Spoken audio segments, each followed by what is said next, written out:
নেত্রকোনা সনাতন ধর্মাবলম্বীদের মহা অষ্টমী পূর্ণ স্নান উৎসবকে কেন্দ্র করে মেলার আয়োজন করা হয়েছে। এই বিষয়ে জানাতে যুক্ত হচ্ছেন সহকর্মী জিয়াউর রহমান। জিয়াউর, দর্শনার্থীদের উপস্থিতি কেমন দেখছেন জানাবেন।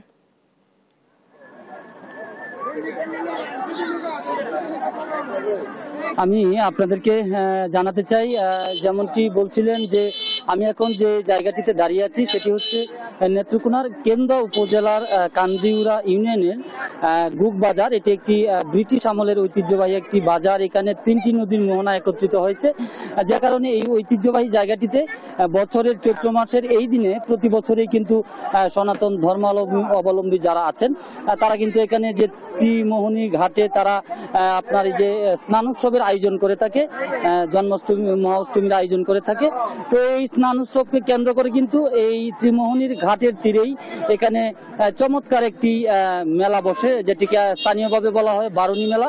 আমি আপনাদেরকে একটু দেখাতে চাই যে এই যে বারুণী মেলাকে কেন্দ্র করে এবছরও কিন্তু অন্তত 1.5 থেকে 200-র মতো দোকান কিন্তু এখানে বসেছে। বিভিন্ন গ্রামীণ লোক ঐতিহ্য এবং সংস্কৃতির যেসব পণ্য আমাদের রয়েছে সেসব পণ্যের পসরা সাজিয়ে কিন্তু এখানে দোকানিরা বসেছেন।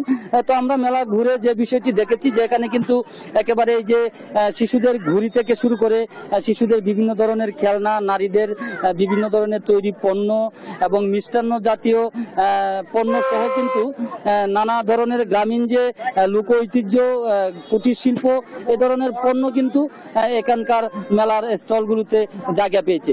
তো আমরা এখানে যারা এসেছেন দর্শনার্থী, হাজারো মানুষের ঢল কিন্তু নেমেছে এই পূর্ণ স্নানকে উৎসবকে কেন্দ্র করে। এই মেলায় কিন্তু হাজারো মানুষের ভিড়। তো আমরা একটু কথা বলবো এই যে পূর্ণ স্নান উৎসবের আয়োজক যারা, এই উপজেলা পূজা উদযাপন কমিটির সাধারণ সম্পাদক এবং এই যারা মূলত এই উৎসব এবং এই যে বারুণী মেলার আয়োজনটি করেছেন, সজল কুমার সরকার, আপনার কাছে একটু জানতে চাই এই যে স্নান উৎসবকে কেন্দ্র করে যে গ্রামীণ যে লোক ঐতিহ্যের যে মেলা, এই স্নান উৎসব এবং মেলার মধ্যে যে একটি মেলবন্ধন, এই বিষয়ে যদি একটু বলতেন। ধন্যবাদ আপনাকে এবং আমার দেশ টিভির সম্মানিত দর্শকদেরকে আমি ধন্যবাদ ও অভিনন্দন জানাই।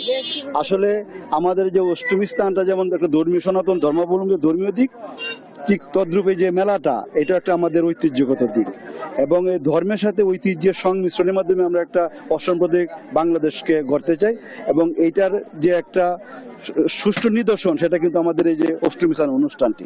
এখানে আমরা যেমন প্রথম সকালবেলায় ভোরবেলায় গঙ্গা পূজা এবং অষ্টমী স্থান এবং আমরা যেমন প্রসাদ বিতরণ করি, ঠিক তেমনি পাশাপাশি সকালবেলা থেকেই বিভিন্ন ধরনের হাতে তৈরি জিনিসপত্র, আমাদের কুটির শিল্পের জিনিসপত্রগুলো সারা বছর ধরে যারা তৈরি করে এবং আমরা সারা বছর অপেক্ষা করি এই দিনটিতে আমরা